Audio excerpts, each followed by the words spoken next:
हमारे शहर में एक बहुत बड़ी समस्या है कि अनधिकृत लेआउट और कुछ स्लम्स झोपड़पट्टी में हमारी बहुत बड़ी आबादी रहती है और वहाँ कुछ जगह पर अनेक समस्या है और उनको सुविधा देने में कुछ लीगल अड़चने हैं। मुझे बड़ी खुशी हुई है कि देश की पहली और महाराष्ट्र की भी पहली ऐसी एक योजना हमने तैयार की थी और वो योजना का पायलट प्रोजेक्ट पहला था बांग्लादेश में 3,500 घर हैं और करीब 25 से 30 हज़ार लोग वहाँ रहते हैं। आप में से अनेक लोग नए होने के कारण शायद उनको पूरा इतिहास नहीं मालूम होगा। ये सुप्रीम कोर्ट तक ये नाइक तालाब यानी नाइक परिवार की ज़मीन थी और सुप्रीम कोर्ट में वो जीते हैं नाइक, और सुप्रीम कोर्ट ने ये ऑर्डर दिया था कि ये बस्ती खाली करो। ये जो भारत और पाकिस्तान का युद्ध हुआ था तब बांग्लादेश से जो शरणार्थी आए थे उनके लिए वो जगह दी थी और बाद में वहाँ लोग रहने लगे और सुप्रीम कोर्ट ने ऑर्डर दिया था कि इसको वेकेंट करो। और पुलिस कमिश्नर, म्यूनिसिपल कमिश्नर और कलेक्टर ने एफिडेविट करके सुप्रीम कोर्ट में ये कहा था कि ये कानून और व्यवस्था का सवाल है, हम इसको इम्प्लीमेंट करने में हमको अड़चन है, ऐसा एफिडेविट उन्होंने सबमिट किया था।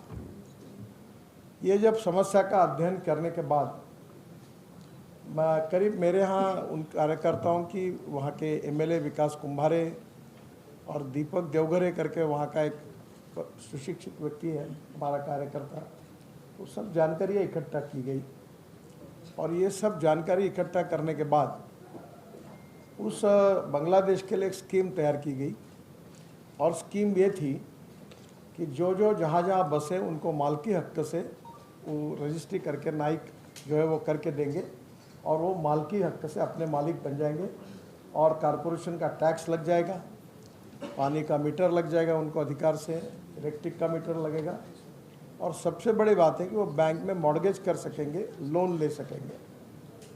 और इसमें बहुत अड़चनें आई और आदरणीय देवेंद्र जी मुख्यमंत्री थे तो इसकी रजिस्ट्री करने के लिए इनकम टैक्स ने ऐसा स्टैंड लिया कि इसमें रेडी रेकनर के हिसाब से इसका रेट पक्का करके फिर इसके रजिस्ट्री के आपको रॉयल्टी ये रजिस्ट्री की फ़ी भरनी पड़ेगी।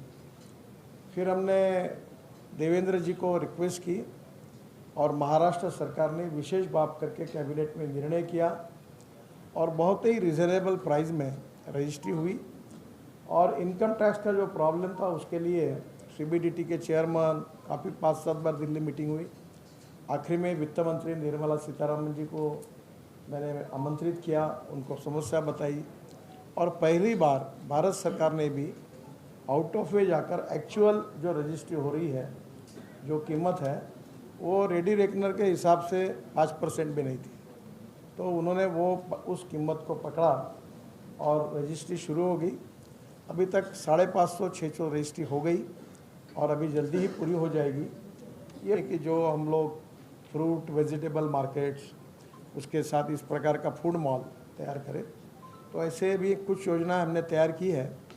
पहली बार घोटाला में एक ऐसा प्लान किया है कि जहाँ 25 रेस्टोरेंट और 3 बड़े बड़े हॉल जिसमें कम से कम 15,000 लोग एक समय खड़े होकर और उसी रेट में जो रोड पे खाते उसी रेट में मिले और हॉकर्स जो है उनको भी इसकी व्यवस्था करें। तो अब नागपुर में ऑलरेडी 7-8 मार्केट पे तो लगभग काम शुरू हो गया। लंदन स्ट्रीट में ये प्रोविज़न हमने की है अलग अलग मार्केट्स की। फ्रूट वेजिटेबल मार्केट का एक स्पेशल पैकेज है, महाराष्ट्र सरकार से उसको 100 करोड़ का अनुदान भी मांगा है, शायद मिलेगा।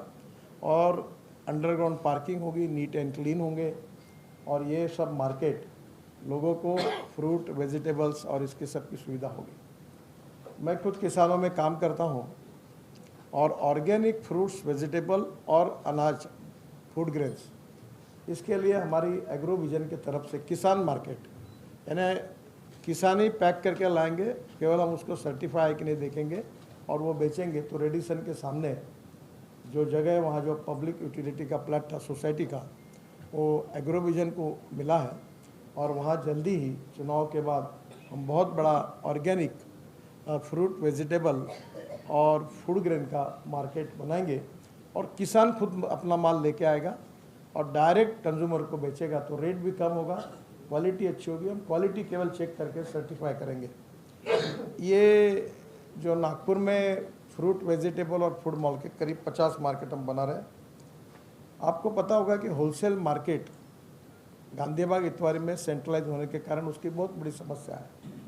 आपको चलना भी मुश्किल है। मैं अभी इस समय प्रचार यात्रा में गया था तो हमारी गाड़ियाँ गई तो रोड पैक था, पूरा पैदल भी कोई जा नहीं सकता था।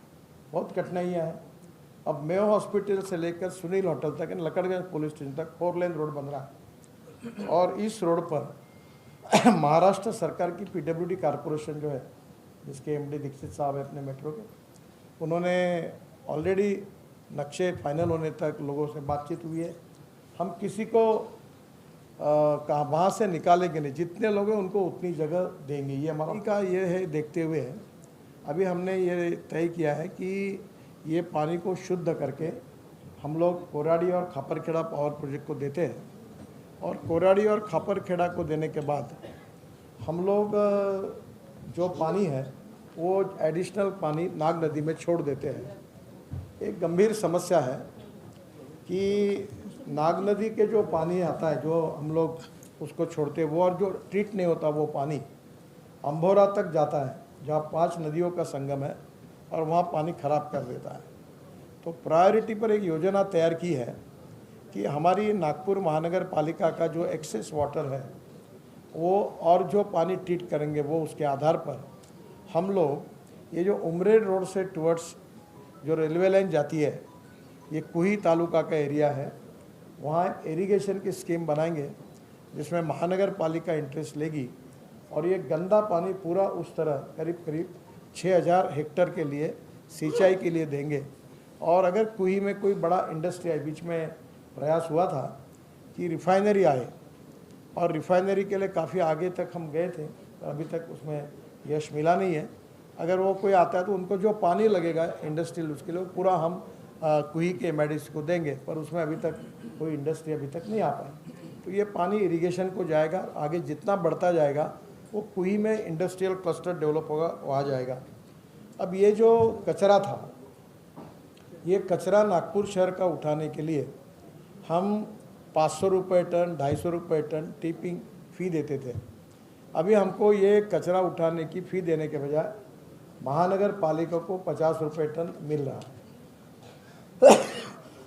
ये जो 50 रुपये टन जो मिल रहा है, इसका कारण एक नीदरलैंड की कंपनी आई है, वो कचरे को सेग्रीगेट करेगी, ग्लास, मेटल और प्लास्टिक, उसका रिसाइकलिंग करेगी, और जो एग्रीगेट है वो कंस्ट्रक्शन के काम में आएगा, और जो ऑर्गेनिक है वो बायोडाइजेस्टर में डालकर वो सेग्रीगेट करने के बाद उससे वो सीएनजी और एलएनजी तैयार करेंगे 28 ton per day.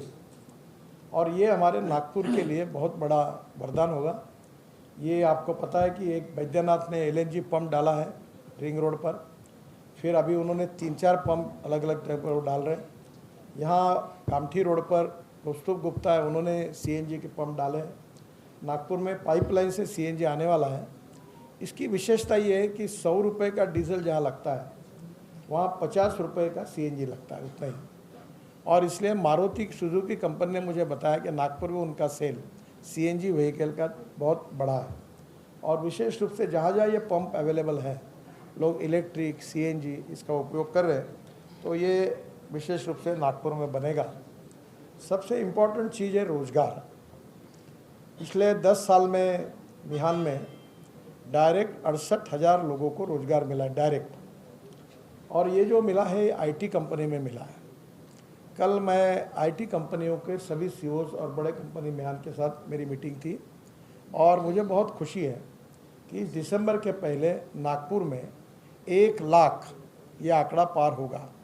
TCS, Infosys, tech Mahindra, HCL ये दुगना तिगना एक्सपेंशन कर रहे हैं। बड़ी बड़ी बिल्डिंग्स उनकी बन रही है, और इसलिए आने वाले समय में वहाँ एक और हमारे टाल करके कंपनी है, 3,500 वहाँ रोजगार मिला हुआ है।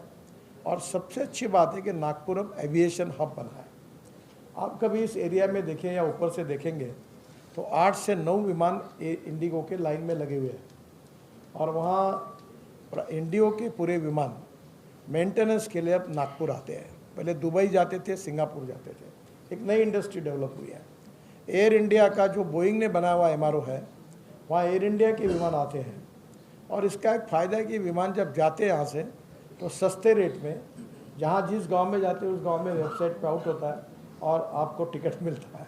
तो लगभग रेलवे की इसमें जो रेट है उसमें कंपेरेबल इसमें लोग बाहर जा सकते हैं। तो बड़े प्रमाण पर अब एयर कार्गो हब, ये जो कंसेप्ट था, अब ये air maintenance, airline, airport, air यानी हवाई जहाज़ मेंटेनेंस, इस प्रकार का एक नया ये हुआ है।